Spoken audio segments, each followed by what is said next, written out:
Hi Samir, so my name is Kojila and my team members are Kishan Raj, Dharni and Suganya.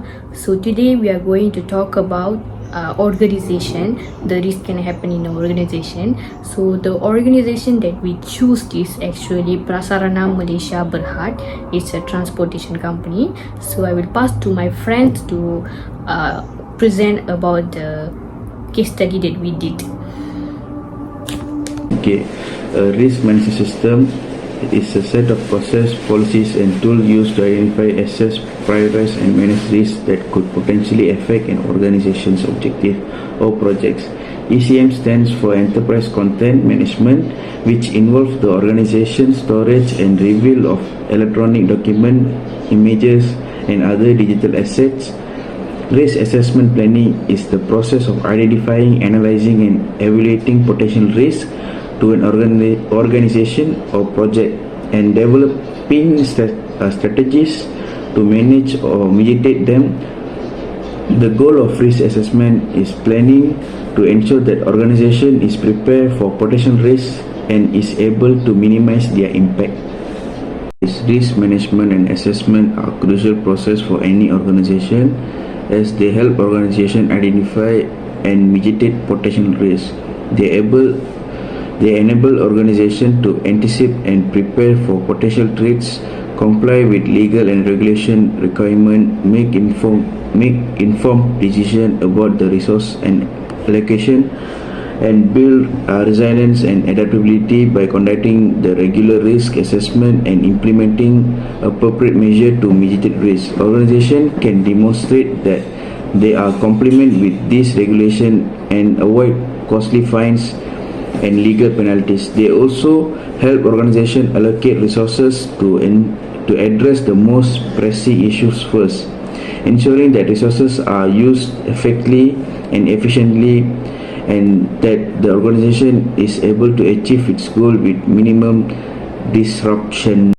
So my part is about introduction of the organization. So our selected organization is Malaysia's PRASARANA Malaysia Berhad. It's a government-owned company. So I would like to tell you all what is PRASARANA Malaysia Berhad actually. So PRASARANA Malaysia Berhad actually founded by the Ministry of the Finance in Malaysia. So as you all know, it's the largest public transportation company in Malaysia, and they also provide so many services include LRT, KL monorail and MRT lines also. So actually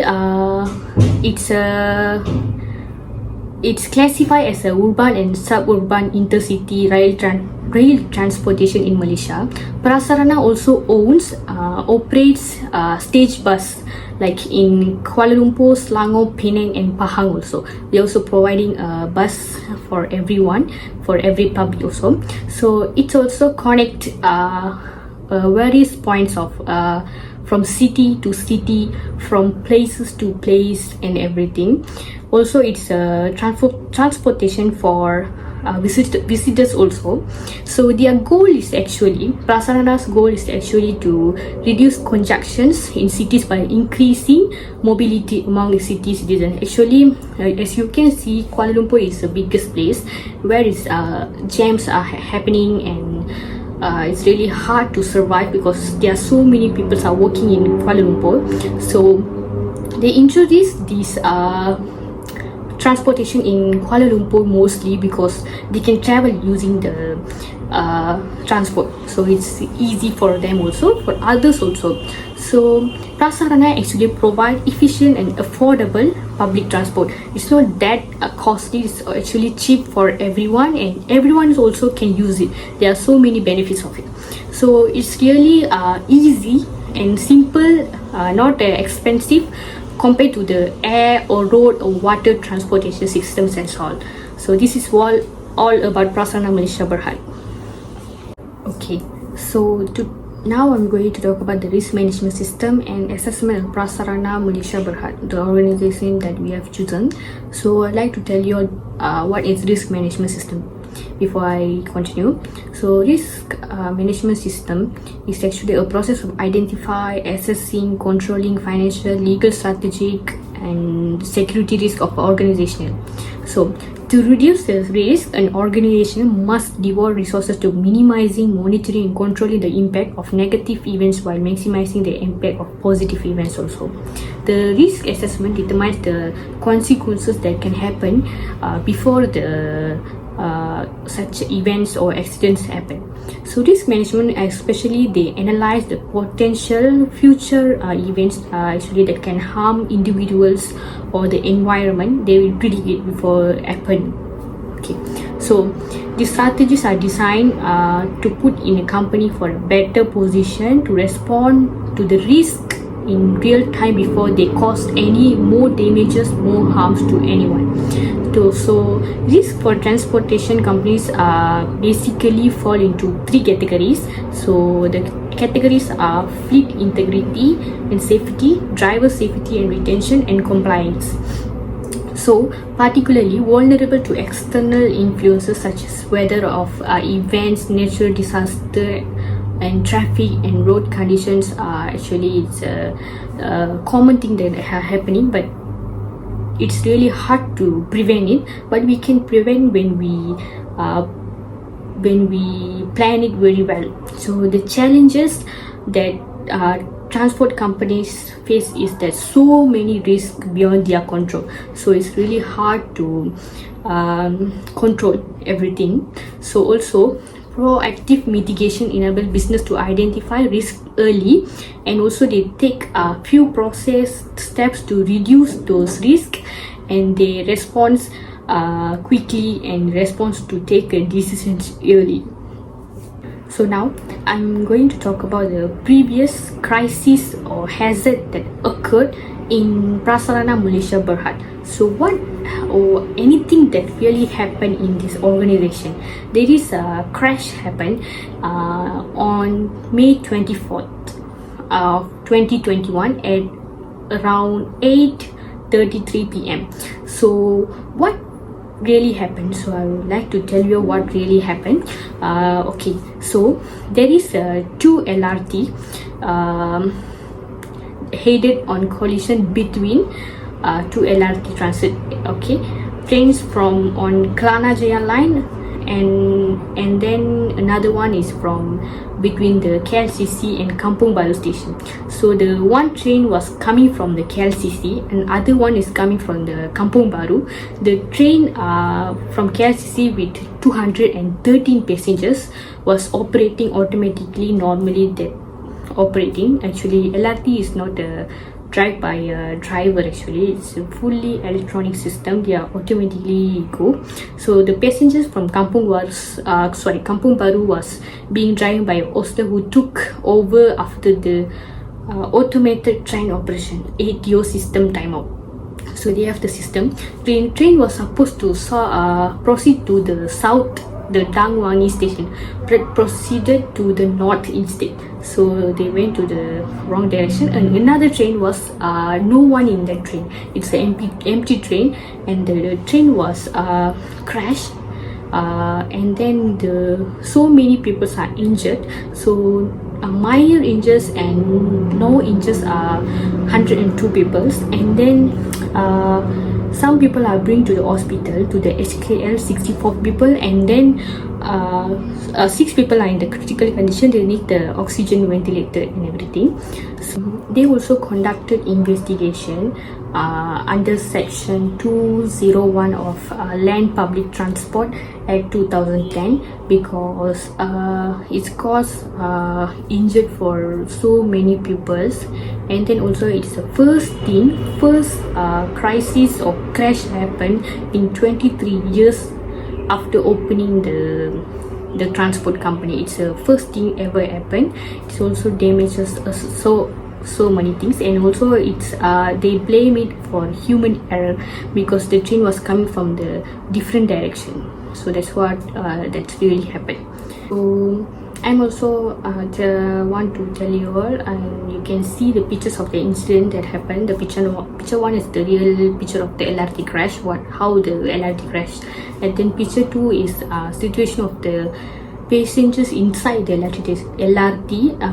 They are all blood and everywhere. They are injured. very seriously. And then picture 3, after get to know that they are in that happened accident, so informer agents helping the injured passengers to the bring them to the SKL. And then we can see the picture 4, how the LRT really looks like. Impact of risk management, which is the organization's approach to risk and decision making and the impact of an organizational results. Okay, first will be the risk of transnational organizations often fall into one of the three categories, which is compliance, driver retentions, and safety. Okay, this will be impacted by the outsider factors, which is weather conditions, natural disasters, and traffic. Not only that, this is happened due to each stakeholders depend on receiving the goods and shipping parts of product, and the entire supply chain depends on the carrier of abilities. Not only that, disruption to shipments can be also distressful if the driver is in an accident and caught in traffic. Okay, next will be variable types of weathers and traffic.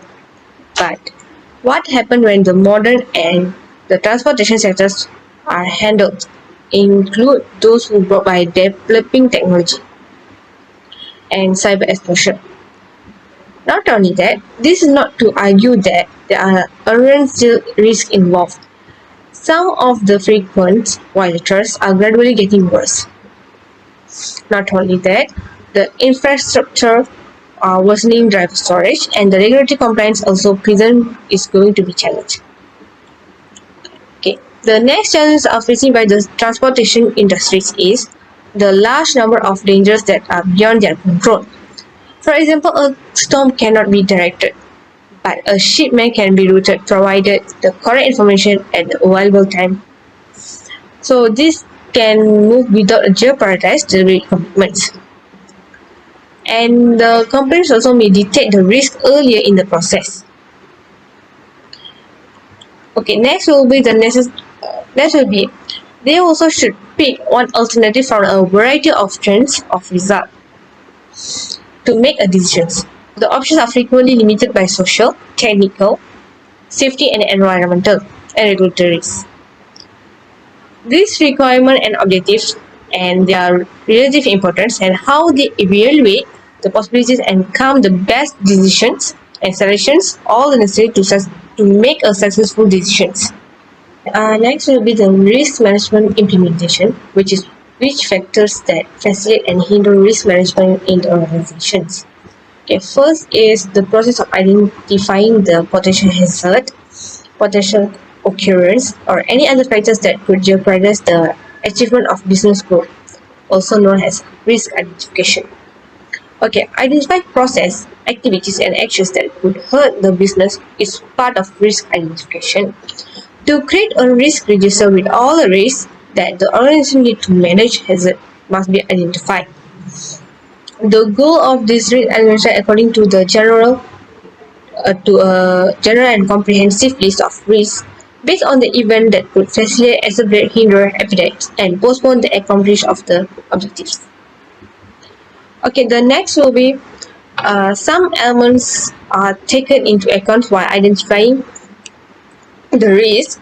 One of the factors is resources that transport organization control must be considered when they are identifying the risk. The consideration is about the identification of hazard, which could involve looking in many aspects and the potential effects, such as immediate and cumulative effect. The third aspect of risk identifications, which must take into account potential causes and the situation despite potential outcomes. Not only that, we also have to identify the risk, and all important of the risk is we should know the cause and effect that we must take into our account. Okay, the next will be risk management also had to do a risk mitigation to concern with finding a way to deal with the risk that we are going to face. So, accepting risk to a certain extent while taking steps to reduce the involved, the tighter controls high quality process and the clearly defined processes of carrying out operations and managing risk. And lastly will be in the order to reduce the likelihood of occurrence and their effect of mitigations. is done by creating a action plan based on fundamental costs. The following strategies are used to manage risk, such as insurance, hedging, system acquisitions, and competency development. I'll be focusing on recommendations. So I have two parts. So the part one is recommendations of various measures to mitigate risk. The first one, I would say that Rapid KL, or to say LRT, we are focusing on LRT incident. So LRT is basically under government. So the first step is recommendations. I hope that whatever the employees deciding in the organization, they should go under government, because it's a government sector's kind of things.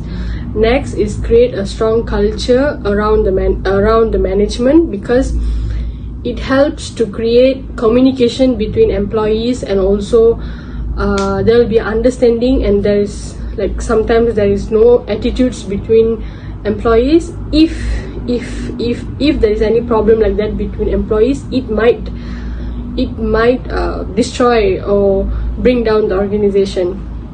So the second one is communicate the risk as it arises.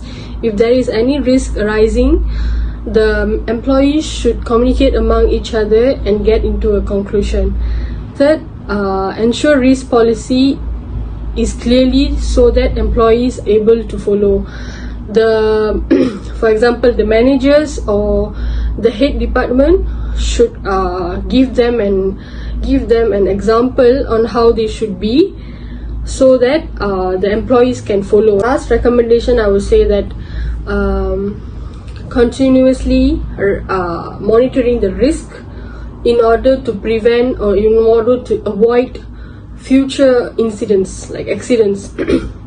Because we have a past accidents that happens in LRT, and I think that is a very big issue among the publics, and LRT plays a main role in each and everyone basically in KL. So I think these are the recommendations that we can implement in this matter. Okay, proposed ECM system including tools and devices to mitigate the risk in an organization. So what is ECM? ECM is an enterprise content management system, enables organization to secure management content and information throughout the whole life cycle of the organization, and this helps to reduce risk and also improve productivity and also customer service. So this is about ECM. So what is ECM for? ECM is actually for making business effective and also business decision. It also completes tasks on time by using this ECM, and it can, by ECM system, we can organize a project in a proper way and also collaborate. This ECM collaborates easily in this whole organization. So that is why all of the organization, or basically most of the organization needs ECM. Now we'll be talking about tools of mitigation. So tools of mitigation is basically, we have 5. I have breakdown into 5. So the first one is tracking of time. There is certain risk that we need time, like it takes time to happen. So tracking of time, I can say that in an LRT system, we always have time to travel. Like from this place to this place, it will take 5 minutes. Basically, it's tracking of time. Second one is financial tracking, where income and outcome of money flows. For example, now I use my own touch and go to go in. So for example, it's 3 ringgit. So that is actually a source of income for a LRT station. The third one, safety and risk management. Safety and risk management actually plays a very big role in every organization. Basically, in transportation organization, is very, very important, because there is lots of public using it. And a big platform like LRT, the safety and risk management is very important, because there will be thousands of people getting hurt if there is no safety and risk management in that organization. So the fourth one is communication. Basically, communication is also very important in an organization, because if there is anything happening, all the employees should sit and discuss and try to solve the problem immediately. And also the last one, making decisions. Making decisions is also very important, because decisions can be implemented by everyone. Like, you can suggest a decision to someone, like your decisions you can tell to someone, and they will like, okay, this is a good idea. So decisions is actually very important in an organization, because that helps a lot for the organization. So that's all from me. Thank you. For the conclusion, the case study of PRASARANA Malaysia Berhad Risk Management System highlights the importance of having a comprehensive approach to risk management, especially for an organization that provides public transport service. The system includes several components such as risk identification, risk assessment, risk mitigation, and risk monitoring. The risks are identified through regular safety audits, incidents report, and feedback from the employee and customers. Mitigation strategies are developed to minimize the likelihood and impact of the risk, and also to monitor the effectiveness of its risk management system. PRASARANA Malaysia Berhad conduct regular reviews on its safety protocol and procedures, ongoing safety audits and inspection, and socialize feedback from employees and customers to identify the areas for their improvement. And by regularly assessing and mitigating potential risks, the company is able to provide reliable and safe transportation service to the public. Thank you.